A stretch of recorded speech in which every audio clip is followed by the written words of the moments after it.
12ஆம் வகுப்பு பொதுத் தேர்வில் அதிக மதிப்பெண் பெற வாங்கி பயன்படுத்துவீர் சுறா கைடு 2025-26 புதிய பதிப்பு. அதிக பக்கங்கள், அதே தரம், தற்போது குறைந்த விலையில். சுறா கைடு அனைத்து புத்தக கடைகளிலும் கிடைக்கும். குக்கரி சேனலை பார்த்து யார் வேணாலும் சமையல் பண்ணலாம். ஆனா சுவையான சமையல் பண்றது எப்படி? நான் இதயம் நல்லெண்ணெயில சமையல் பண்றேன். ஆஹா ஓஹோன்னு பாராட்டுறாங்க. நீங்களும் இதயம் நல்லெண்ணெயில சமையல் பண்ணுங்க, பாராட்ட வாங்குங்க. தினம் தோறும் வாங்குவே இதயம். சென்னையில் நடந்த புத்தக வெளியீட்டு விழாவில் தமிழக வெற்றிக் கழக தலைவர் விஜய், விடுதலை சிறுத்தைகள் கட்சி துணை பொதுச் செயலாளர் ஆதவ் அர்ஜுனா இருவரின் பேச்சு தமிழக அரசியலில் புயலை கிளப்பியுள்ளது. இருவரின் பேச்சையும் திமுகவினர் கடுமையாக விமர்சித்து வருகின்றனர். இந்த இயக்கத்தின் வரலாறு தெரியாமல் நேற்று முளைத்தவன் எல்லாம் சவால் விடுவதாக திமுக அமைப்பு செயலாளர் RS பாரதி கடுமையாக விமர்சனம் செய்துள்ளார்.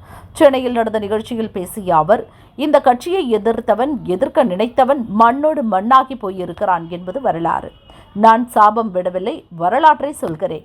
ஏதோ புது துடைப்பம் நன்கு பெருக்கும் என்றும் சொல்வார்கள். புதிய துடைப்பம் கொஞ்சம் நாளில் தேய்ந்துவிடும். தேர்தலில் நின்று 18 வயதிற்கு மேற்பட்டவர்கள் ஓட்டு போட்டு ஒருவரை தேர்வு செய்து மெஜாரிட்டியுடன் வரும் ஒரு கட்சிதான் நாட்டை ஆள வேண்டும் என்பது சட்டம்.